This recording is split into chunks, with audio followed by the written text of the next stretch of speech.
What else do you need apart from a guitar, maybe an amp and a cable, depending upon if you play electric guitar or not? Well, today I'm going to talk about just that. Hello and welcome to another video with me, Elmo. It's good to have you along. This is beginner video number 9, where I talk about the accessories that you might need when playing guitar. Now, some of these might seem really obvious, but hey, what's obvious to one person is not very obvious to another person. So let's go through these. If you do have any questions about these or any other guitar related questions, please do leave them in the comments, because I will be making a commonly asked questions video at a later point. So I'd be interested to know what your questions are. Let's start with number 1. These. Strictly speaking, you don't need these. You can also play fingerstyle.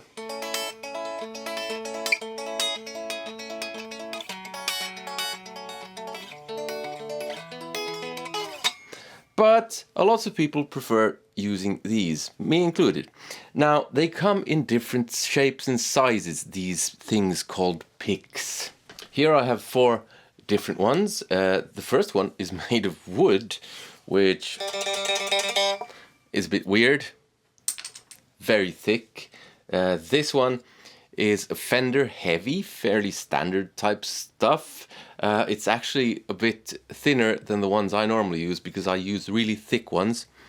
And then you have this thing, which is a different shape and even thinner.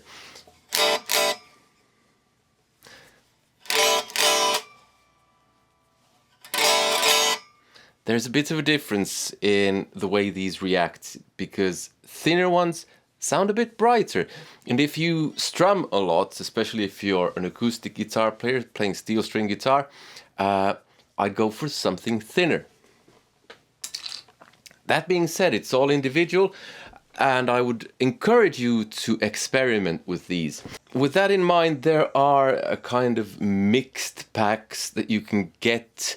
Over on Thomann, there's one Harley Benton mixed pack that is like €2. I'll leave a link to it in the comments or in the description.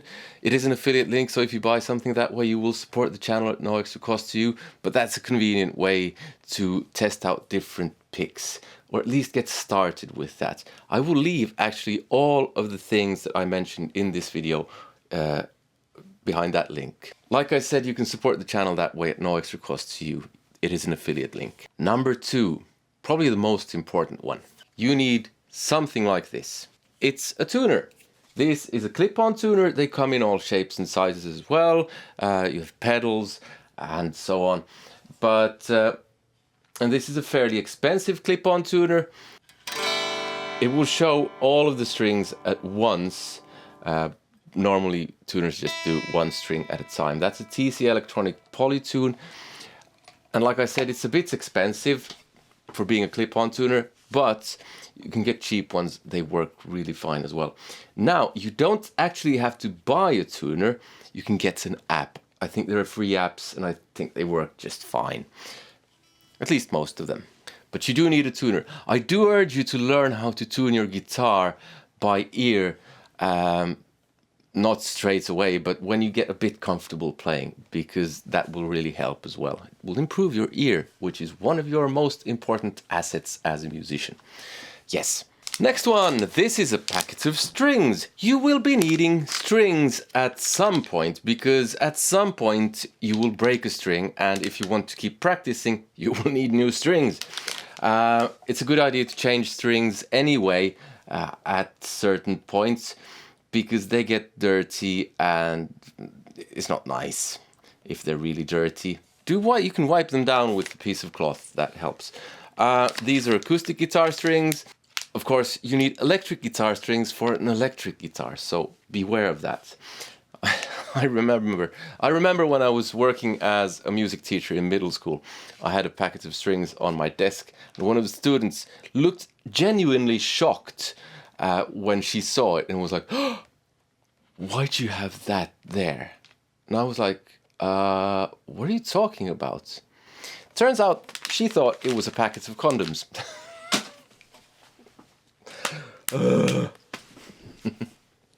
And with strings, you might need this. Something to cut them with. Regular scissors won't do. They won't cut it.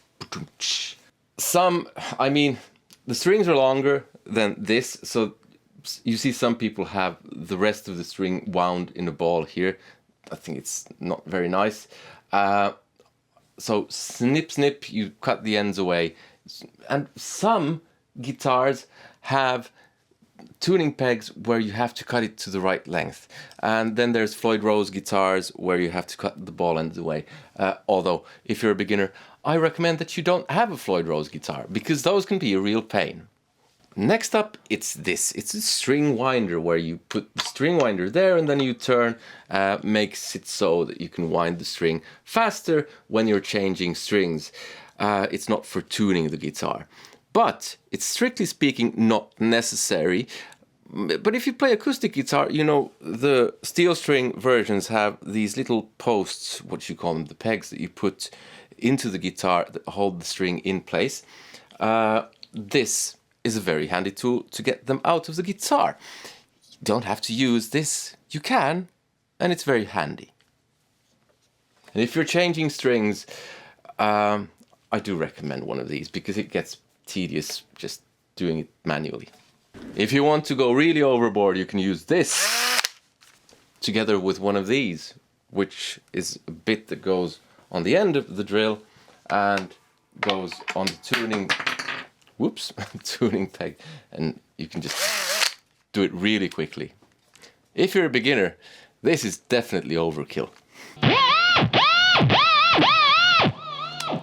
Long live Eddie Van Halen. The next thing is something that you do not need, but it can be useful. So let's say you're playing a song, E, A, D, something with those three chords, and you want to sing along, but you notice it's too low, or maybe someone else is singing along. This is something that helps you transpose stuff to wherever. Now you have a different key.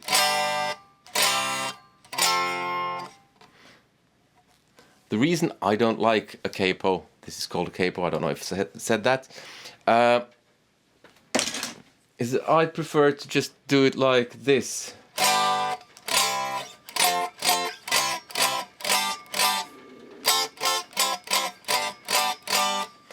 But it does take a bit of work.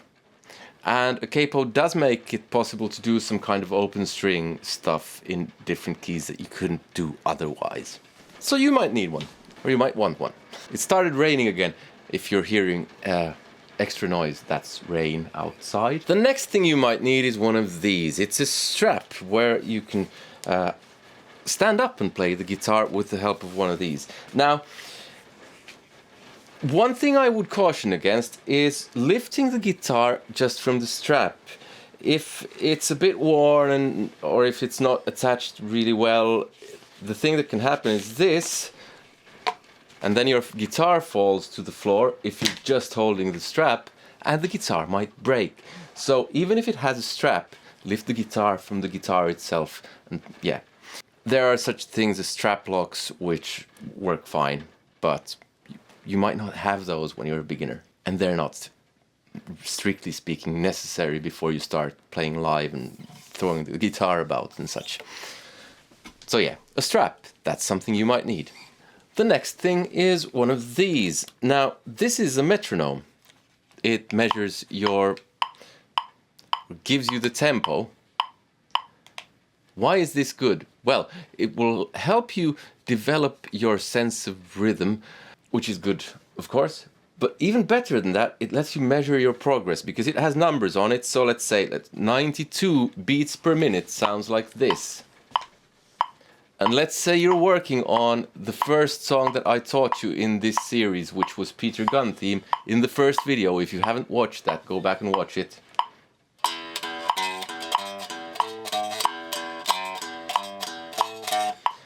You notice you can do 92 after a while, and maybe you raise it to 100. This lets you measure progress. And measuring progress is absolutely essential if you want to practice really properly. So a metronome can be a really handy thing. You don't have to get a metronome, you can just get an app, works just fine. And with that in mind, measuring progress and apps, you might have used for one of these. This is a phone, and you can use different apps with this to help you in your practice. Like I said, a metronome, you can use that. You can use a tuner, I think I mentioned that. But the best thing about this is you can record yourself with this. Now, you can record either audio or video. Both are good. They let you measure your progress. You can see what you're doing right, what you're doing wrong, correct things and stuff like that. Even though I know it might be a bit cringe watching yourself, but it will certainly help. If you use a phone, turn it in quiet mode or flight mode, because you do want to focus when you're practicing, and if you're getting messages all the time and stuff like that, it won't help your practice at all. Quite the contrary. So, and if you're not using your phone when you're practicing, that's fine, but have it in another room or in flight mode so you're not disturbed, because focus is essential. Alright, so while editing this video I realized I had missed out on two things, forgotten them. The first isn't very important, but I thought I'd include it anyway. The second one is very important, but not for very obvious reasons. So the first thing is a gig bag. This is a gig bag for 2 guitars. You probably just want the gig bag for 1 guitar. And it doesn't have to be anything fancy. I mean, just if you want to sometimes take your guitar out of the house somewhere else, some kind of gig bag will help you carry it. Now, there are padded ones and ones that are unpadded.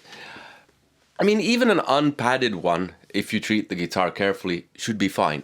There's something on Thomann for under 15 euros that will probably do the job. If you want to be a bit more safe, a padded one is better. If you want to go full gigging musician type thing, go for a hard case, but that'll cost you a lot more, of course. So yeah, but that's the kind of unimportant one. This is the important one. Yes, a guitar stand. Now, it can be one of these. If you want room on the floor, it can be one of these wall-mounted ones. And some of you might be thinking that's so that you can have the guitar so that it doesn't fall over and break, which of course is true. But really, the big thing with these, or any kind of guitar stand, is that it lets you keep the guitar out in the open, so it's in sight and in mind, which means that you will be more likely to actually play it. If you have it hidden under the bed, for instance, out of sight, out of mind, really it can make a big difference to how much you practice.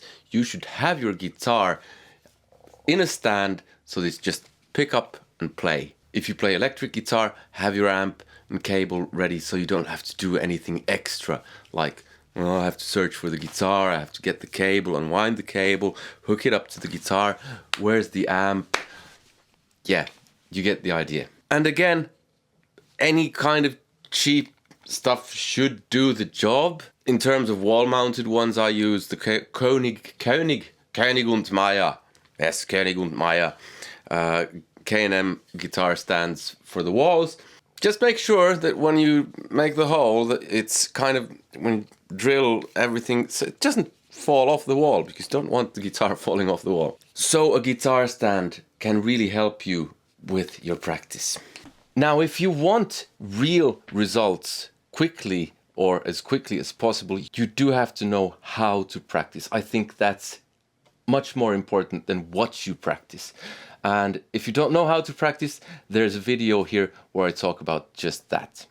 It's not a beginner video, it applies for any level and basically anything that you do in life where you have to learn something. Other than that, I do hope you consider supporting the channel via the link in the description. Everything mentioned in this video is available from there, and there's no extra cost to you. But above all, I hope you had some use of this video, and I hope to see you in another one. Remember to leave those questions in the comments. Take care. See you. Goodbye.